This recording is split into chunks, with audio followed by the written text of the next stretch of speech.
Como Vivendo em Casa, nós avançamos na série sobre o Apocalipse e hoje a ênfase é os sinais.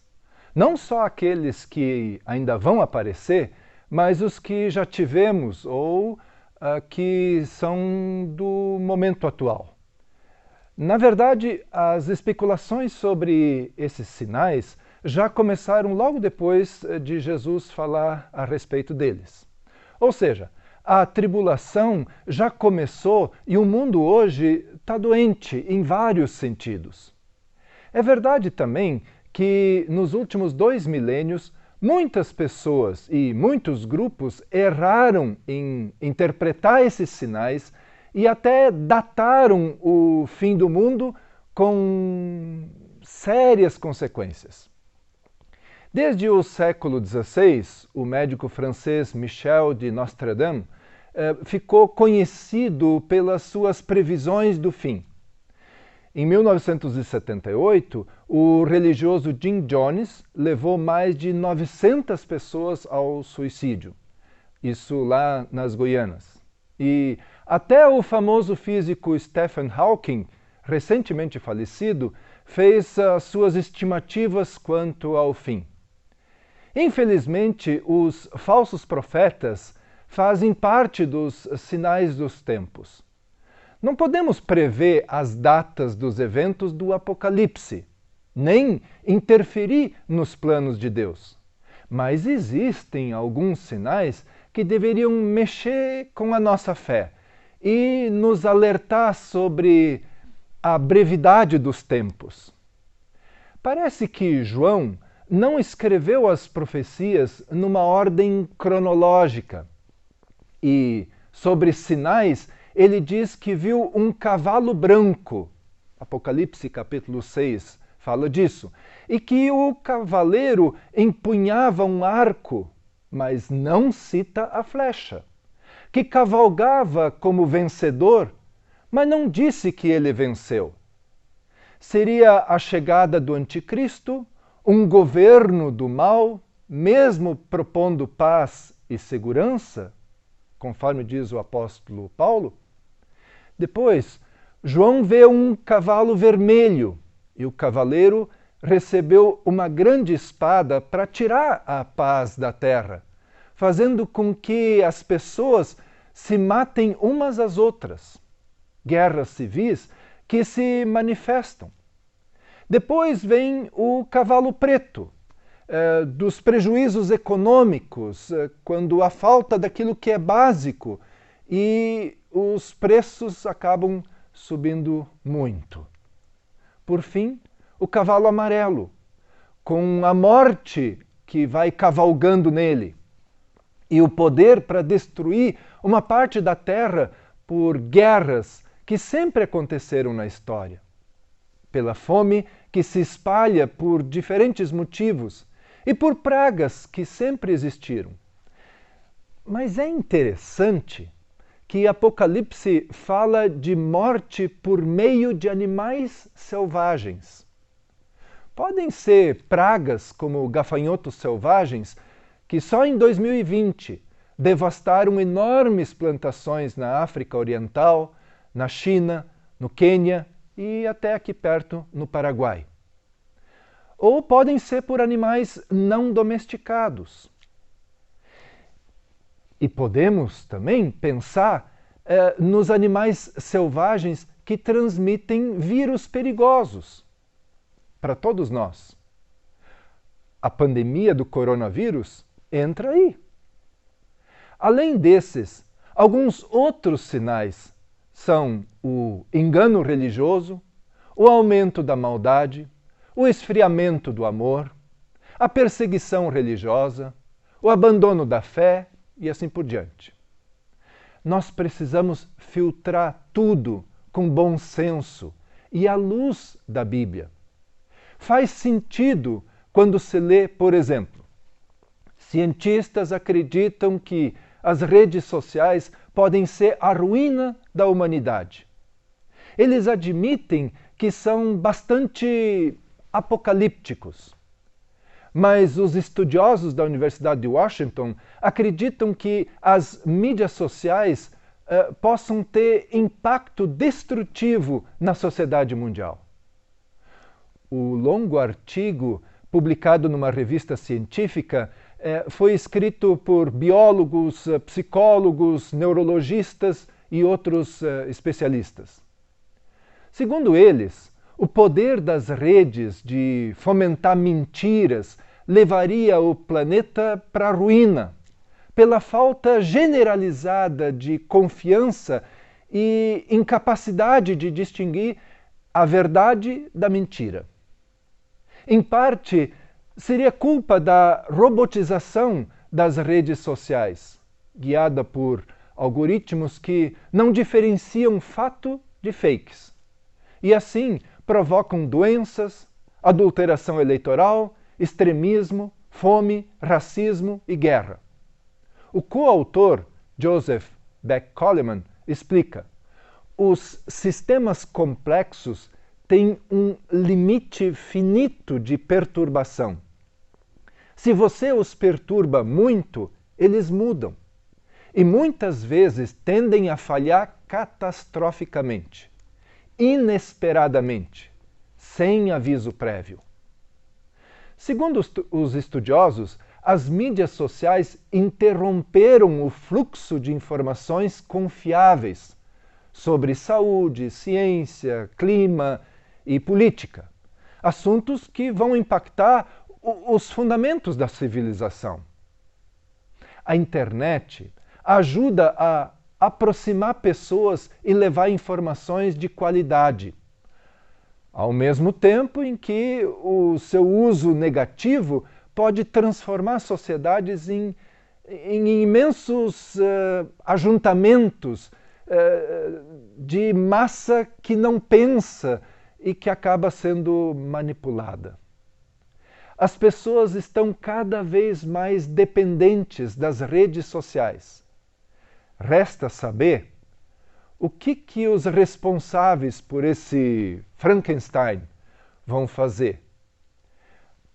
Mas, se nós estamos diante de sinais do fim, nós também estamos diante de sinais de Deus.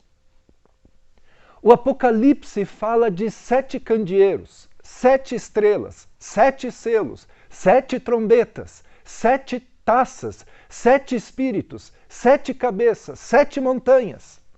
O número 7 significa completo, total. Quando, através de João, Jesus envia cartas às 7 igrejas, Apocalipse capítulos 2 e 3, significa que ele envia a sua mensagem para todo o povo de Deus, em todos os lugares, em todos os tempos. Apesar dos problemas, são sinais de Deus. Por isso, para todas as comunidades cristãs, o Senhor quer andar no meio dos candeeiros. Ele tem uma palavra de exortação e também de apoio. A igreja nem sempre é aquilo que aparenta ou diz ser. Em Tiatira havia ação sem zelo doutrinário. E em Éfeso tinha zelo doutrinário, mas não tinha ação. No caso, faltava amor na prática. Eles eram certinhos de cabeça e hereges na conduta. Perderam o primeiro amor por Jesus. Em Pérgamo, estavam perdendo o senso da verdade e do engano. A igreja de Laodiceia se considerava rica e abastada, mas aos olhos de Cristo era pobre e miserável. Existem muitos males que atacam a igreja. O esfriamento, a heresia, o orgulho, a imoralidade, a presunção, a apatia, enfim. Cristo anda no meio do seu povo para chamar ao arrependimento antes de aplicar o juízo. Sardes, uma outra cidade dessas para onde João escreve essas cartas, era uma importante capital construída sobre uma alta chapada, cercada de penhascos. Tinha fama de ser uma fortaleza, tanto que os guardas costumavam ficar dormindo. Mas na calada da noite, os persas escalaram e arrasaram a cidade. Aos cristãos de lá, Jesus ordena: acorde e fortaleça o que resta. Volte a viver e praticar a fé viva que já possuísse. Laodiceia era uma cidade rica e movimentada. A sua água era morna porque vinha por estreitos e rasos canais. Assim, a igreja também era morna, indiferente, rasa e distante da fonte, que é Deus. Ela abandonou a fé e colocou em primeiro lugar o consumismo e a segurança. Jesus está à porta e bate. Ele quer entrar e falar. Jesus renova a esperança nas igrejas. Elas são sinais de Deus. Os imperadores romanos, os déspotas, o anticristo, eles podem até matar os cristãos de Esmirna, mas os fiéis vão ter a vida eterna porque aguentaram firmes diante de perseguições e da cultura de aparências. Filadélfia era uma cidade de muitas festas religiosas, mas a pequena comunidade cristã, ela tem pouca força. Só que Jesus elogia a perseverança daquelas pessoas. Elas resistiram aos falsos ensinos e eles estão preparados para vencer outros sofrimentos. Enfim, quando Jesus se manifesta para todos nós, existe uma palavra submedida e um refrão, que é comum. Quem tem ouvidos, ouça o que o Espírito diz. Quantas vezes nos sentimos satisfeitos com o que nós temos e com o que nós somos, e nem escutamos ao Senhor Jesus.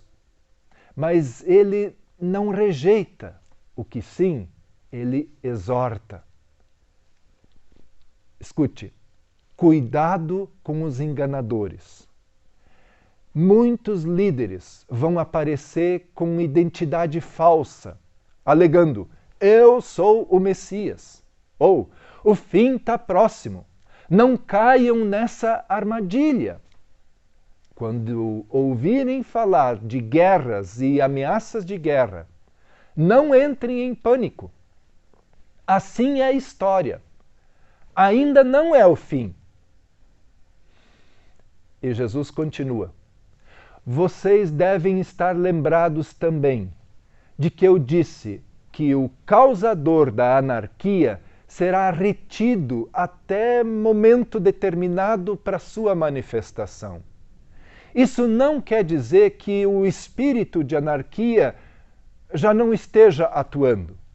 Está sim, só que de maneira secreta, muito sutil. Mas virá o tempo em que ele terá liberdade de ação e se apresentará. Mas não se preocupem, o Senhor Jesus estará com vocês e o destruirá. O Senhor aparecerá e pronto! É o fim do causador da anarquia. É assim que relata o apóstolo Paulo. Que coisa maravilhosa com que nós podemos contar.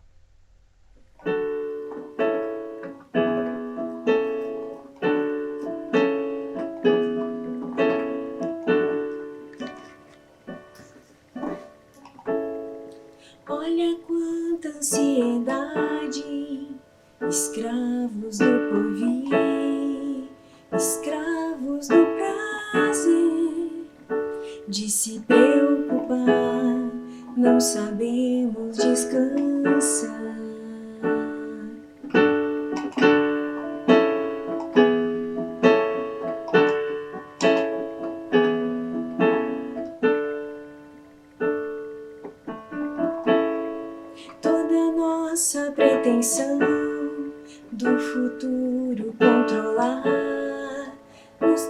faz obsessão de saber o que virá, nos privando do melhor. Pensamos tanto no amanhã, mas não sabemos que ele virá e nos levará como viemos. Pensamos tanto no amanhã, mas não sabemos que ele virá e nos levará como viemos. Pobre e nu, sem mala pra arrumar, nu, sem roupa pra usar, nu, sem carro pra andar, nu, de volta ao pó.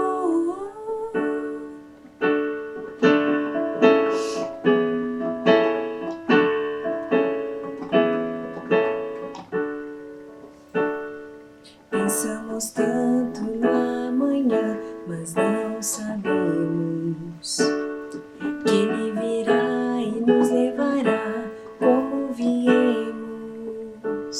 Pensamos tanto no amanhã, mas não sabemos que ele virá e nos levará como viemos. Pobre e nu, sem mala pra arrumar, nu, sem roupa pra usar, nu, sem carro pra andar, nu, de volta ao pó.